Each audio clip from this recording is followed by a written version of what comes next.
In this video, I'll show you August 29, 2020, Hawthorne Suites hotel manager Sean Hoover called the non-emergency police line in Tempe, Arizona to request the two individuals who were suspected of conducting illegal activities be removed from the property. After making the call, Mr. Hoover and his employee Trevania Kumpian encountered a man and woman smoking in a stairwell with the exit door propped open. When Mr. Hoover asked them to leave, the female exited the premises, but the male suspect allegedly pulled out a gun. Mr. Hoover then told the man to put away the gun and leave, and the man complied. Shortly after this incident occurred, Officer Ronald Karzaya of the Tempe Police Department responded to the original call and approached Mr. Hoover in the hotel lobby. The interaction that followed was captured on Officer Karzaya's body camera. Hey, sir, how we doing? We gotta let me hold on to your issue. Some guy just pulled a gun out on us. I've got a 417 George here. I'm gonna need some additional units. Manager's advising this male subject here just pulled a firearm on him. Where is he now? White male, black male, what do we got? Is he a white male, a black male? Come on. White male, he's gonna be wearing a black shirt, tan pants. He's gonna be coming down the staircase and exit out that door right there. 10-4. He's probably gonna be poking out on the west exit. He's walking out now. Get inside now. Get the out.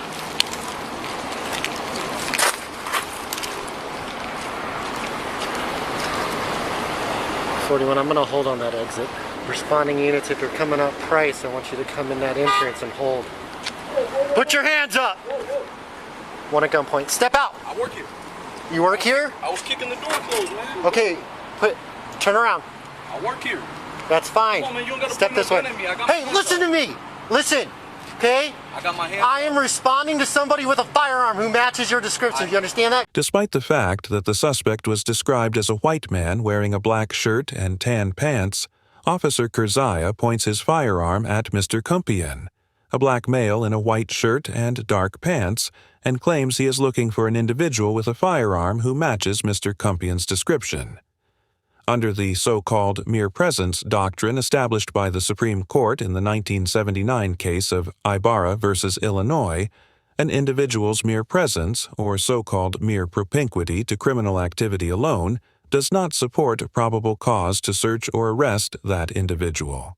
However, in the 1999 case of U.S. versus Buckner, the Ninth Circuit Court of Appeals, which has jurisdiction over Arizona, held that while, quote, the mere presence doctrine has logical application where the facts and circumstances do not support an inference that the individual is connected to the proximate criminal activity. In the case at hand, where the defendant was a passenger in a car that was procured under suspicious circumstances and loaded with a commercial quantity of marijuana, quote, a prudent and experienced police officer might reasonably suspect that the passenger is involved.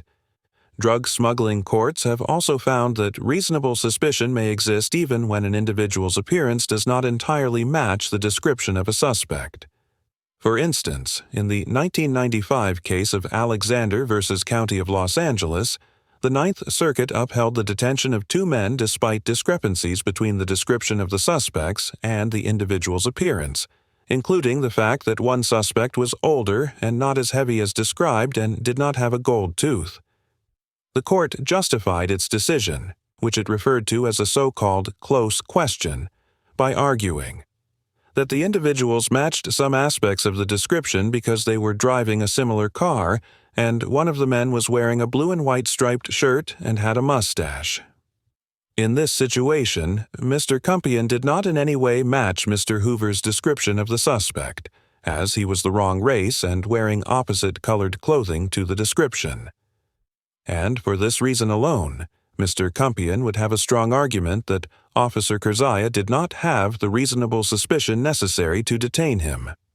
However, in the 2022 case of United States versus Arteaga.U.S. District Court in the Northern District of California, which is in the Ninth Circuit, held that officers had reasonable suspicion to detain a Hispanic man who was, quote, within an arm's length of a BMW vehicle that was allegedly involved in a road rage shooting.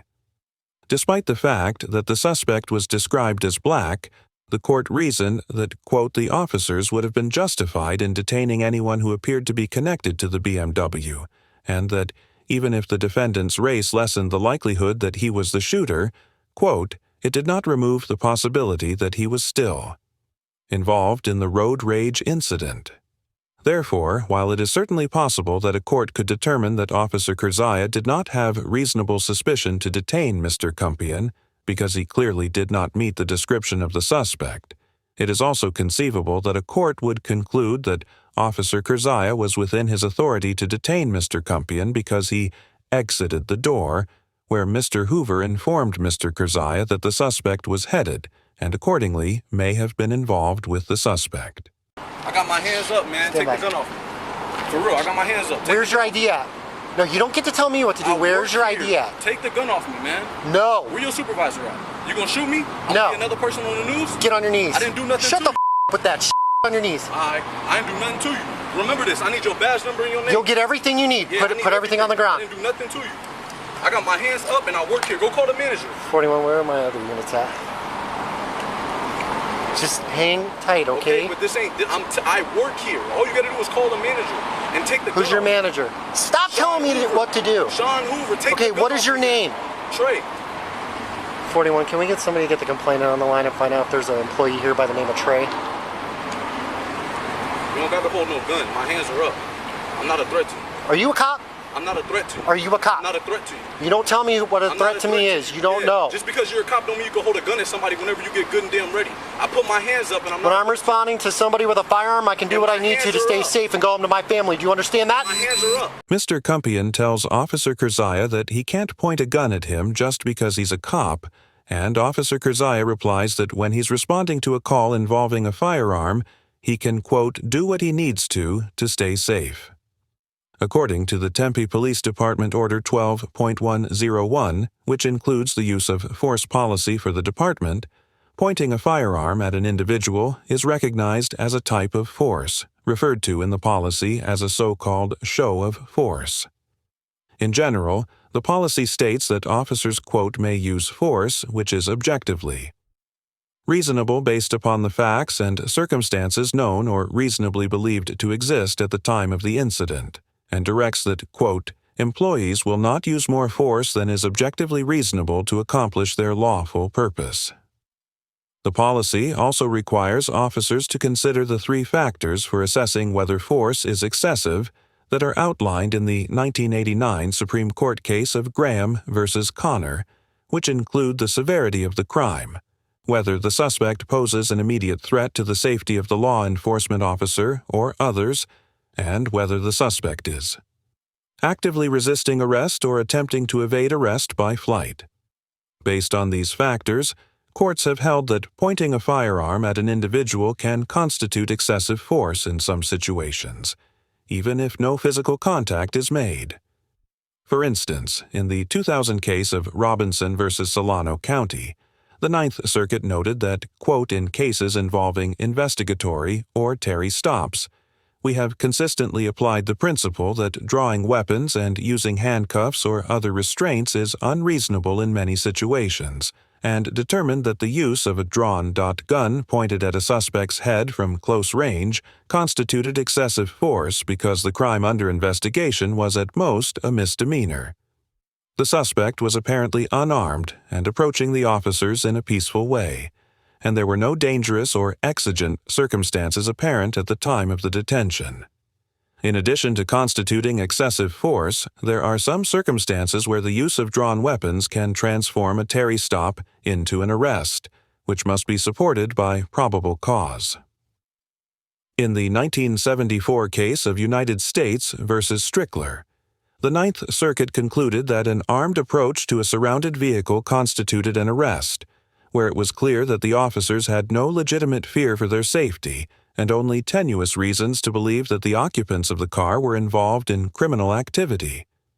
Applying the Graham factors to this situation, Although the underlying criminal offense involved was more serious and involved a firearm, Mr. Kumpian was not holding a weapon, did not appear to pose a threat to anyone, and was completely compliant with Officer Kurzaya's orders, coupled with but the fact that Mr. Kumpian clearly did not match the description of the individual alleged to have a firearm, it seems likely that a court would conclude that pointing a firearm at Mr. Kumpian for an extended period of time constituted excessive force, and it would also likely violate the Tempe Police Department's use of force policy.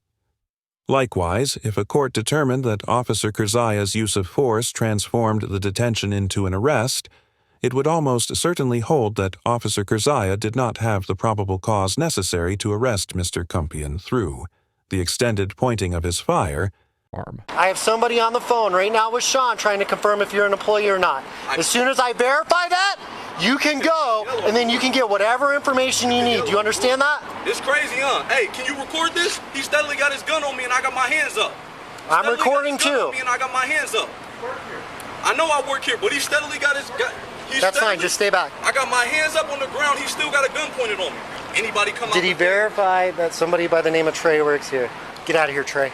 Yeah, thank you. You can stand by in the lobby if you need all my information. I'll be more than happy to give it to you. Have a great afternoon. Hey, if we have Sean on the line, can you give me any more intel on if this guy exited yet or not? I exited the building to stand on the door and Sean was watching him on video. Yeah, I need at least one additional to come to the lobby and meet up with Hoover.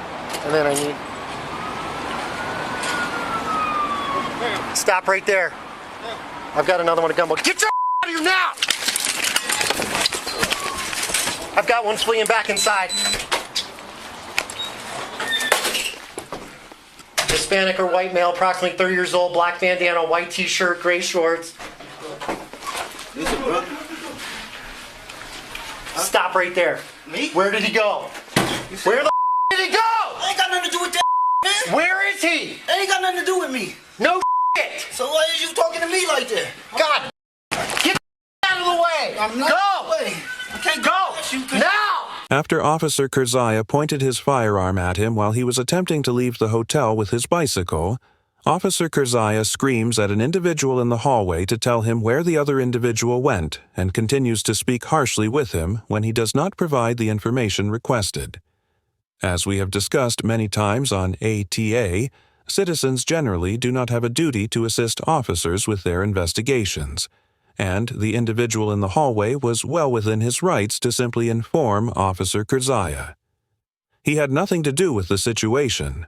Officer Kurzaya, on the other hand, was required to follow the Tempe Police Department's Code of Conduct, which is contained in Department Order 3.201. The policy states that, quote, police employees shall always conduct themselves both on and off duty in such a manner as to reflect favorably on the department, and that, quote, police employees are expected to conduct their personal and professional lives in such a manner as to avoid adverse reflection upon themselves or the department. It also notes that being, quote, abusive in attitude, language, behavior, or conduct toward the public is considered a so-called violation of procedure, as is speaking, quote, an unprofessional, inappropriate, or offensive remark. It seems likely that Officer Kurzaya's treatment of the individual in the hallway, as well as his conduct in interacting with other members of the public throughout this interaction, violated the department code of conduct. I'm just inside the west entrance. I don't know where the hell he went. He's good. Get him out. Where did he go, Sean? Jesus Christ. The guy with the gun. Where the hell did he go? He walked outside. Jesus Christ. Sean just told me that he went back inside. He may have popped out the main entrance.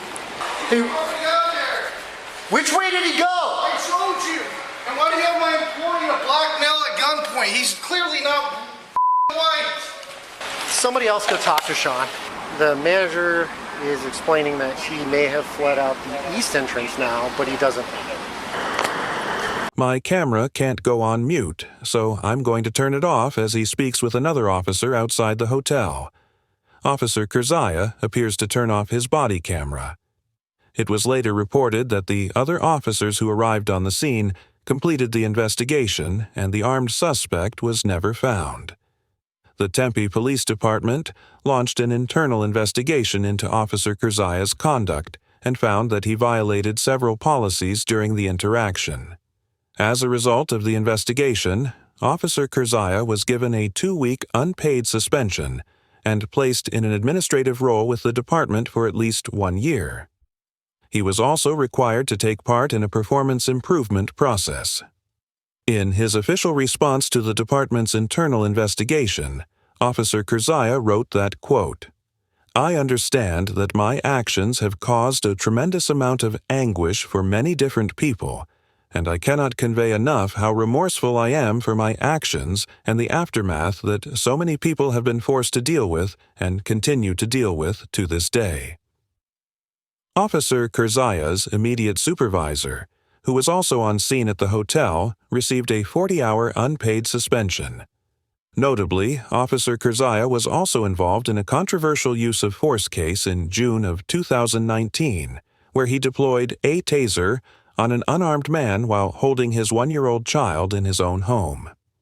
After the Hawthorne Suites incident, the Arizona Peace Officer Standards and Training Board opened an investigation into Officer Kurzaya, and in early 2022, Officer Kurzaya voluntarily and permanently relinquished his Arizona Peace Officer certification without admitting any misconduct or failure to meet minimum qualifications.